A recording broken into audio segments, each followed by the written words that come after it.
कैसे हैं आप सभी? आई होप अच्छे होंगे, राइट? चलिए मैं अमिता प्रजापति चैनल पे आप सभी को स्वागत करती हूँ और आज मैं आपके लिए लेके एक्सरसाइज 6.2 का क्वेश्चन नंबर फर्स्ट। तो प्लीज ध्यान समझिएगा और साथ ही लाइक शेयर करना मत भूलिएगा। ओके बच्चों, आइए स्टार्ट करते हैं। देखिए क्या कह रहा है इस क्वेश्चन में।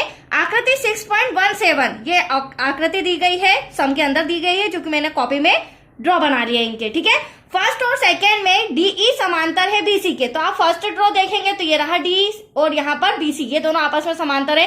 और सेकेंड ड्रॉ में भी हमें डी समांतर बताया गया है बीसी के। अब क्वेश्चन क्या कहा गया है, फर्स्ट ड्रॉ में ईसी, तो आप देख सकते हैं ये रहा ईसी तथा सेकेंड ड्रॉ में एडी, तो ये रहा एडी, इन्हें ज्ञात करना है। मतलब कि फर्स्ट ड्रॉ की मैं बात करूं तो हमें एडी दिया है, डी भी दिया है, एई भी दिया है, बट हमें ईसी फाइंड करके बताना है, राइट। और सेकंड रो की अगर बात करूं तो यहाँ पर एई दिया है, डी भी दिया है, ईसी, बट हमें क्या फाइंड करके बताना है, एडी। तो आइए स्टार्ट करते हैं। देखिए सबसे पहले हमें क्वेश्चन में क्या कहा गया है बच्चों, दिया गया है, क्या दिया गया है, जो डी रेखा है वह समांतर है बीसी के। और डी रेखा मतलब दो रेखाएं कब आपस में समांतर होती है, तो हम थेल्स प्रमेय पढ़ के आए हैं। इसके पहले जो मैंने वीडियोस बनाए वो थेल्स प्रमेय से रिलेटेड बनाए, राइट। तो थेल्स प्रमेय क्या कहती है बच्चों, जब किसी त्रिभुज की एक भुजा के समांतर कोई रेखा खींची जाती है तो वह अन्य दो भुजाओं को बराबर अनुपात में विभाजित कर देती है, राइट। तो यहाँ पर हम थेल्स प्रमेय से कह सकते हैं, जब ये दो रेखाएं आपस में समांतर है, जो कि हमें दिया गया है, तो हम कह सकते हैं एडी अपॉन में डीबी बराबर होगा एई अपॉन में ईसी के। वेरी सिंपल, ब्रैकेट में हम लिख देंगे थेल्स प्रमेय से। अगर आपने थेल्स प्रमेय वाला वीडियो नहीं देखा है तो प्लीज देख लीजिए, क्योंकि हमारा 6.2 एक्सरसाइज पूरा थेल्स प्रमेय से रिलेटेड है, राइट। यहाँ पर हो जाएगा एई अपॉन में ईसी, ब्रैकेट में लिख देंगे थेल्स प्रमेय से, जो कि मोस्ट इंपॉर्टेंट है बच्चों, एग्जाम में पूछी जाती है, राइट। चलिए अब हम क्या करेंगे, इनके मेजरमेंट लिख लेते हैं। एडी हमारा 1.5 है, डीबी हमारा 3 सेंटीमीटर है, तो यहां पर आ जाएगा 1.5 सेंटीमीटर, डिवाइड में आ जाएगा 3 सेंटीमीटर।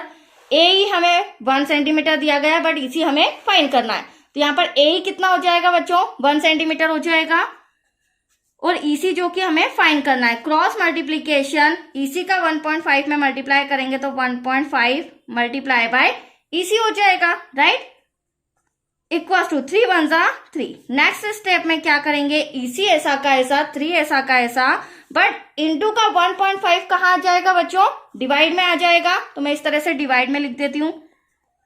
अब देखिए यहाँ पर पॉइंट हटाया और ऊपर 0 लगाया। हाँ, अगर ऊपर पॉइंट हटाते हैं तो डिवाइड में 0 लगता है, राइट।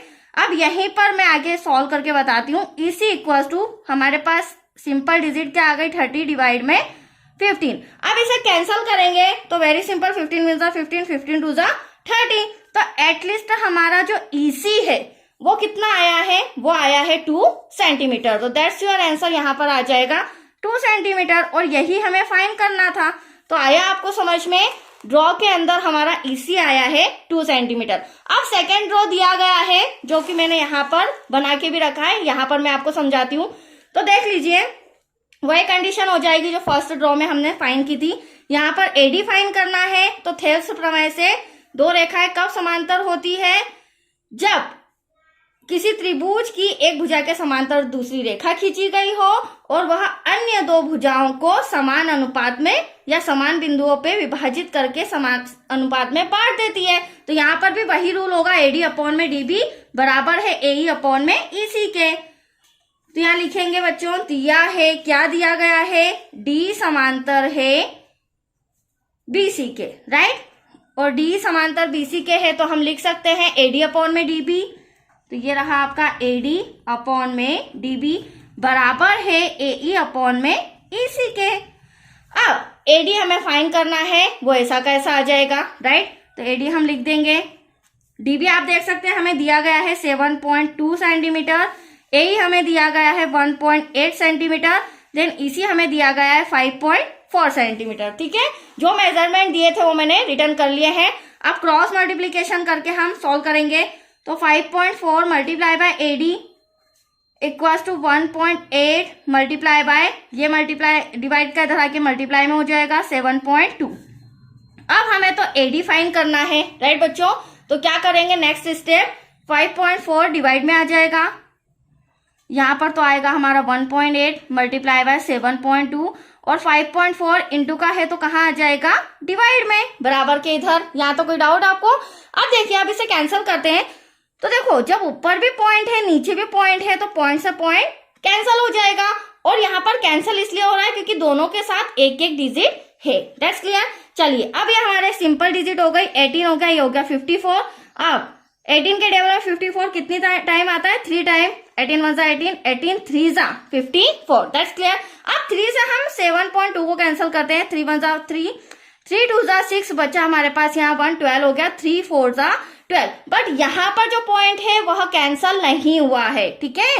तो यहाँ पर आंसर में भी हमारा पॉइंट आ जाएगा, क्वेश्चन में 1 अंक आगे पॉइंट, आंसर में 1 अंक आगे पॉइंट। तो that's your answer. AD equals to क्या हो जाएगा बच्चों, 2.4 सेंटीमीटर। तो ये आपका सेकंड आंसर भी आ चुका है। वेरी सिंपल, बट सबसे इंपॉर्टेंट पॉइंट है थेल्स प्रमेय समझना, ठीक है। तो आइए ये हो चुका है कंप्लीट। अब सेकंड क्वेश्चन आपको नेक्स्ट वीडियो में मिलेगा। ओके बच्चों, थैंक यू।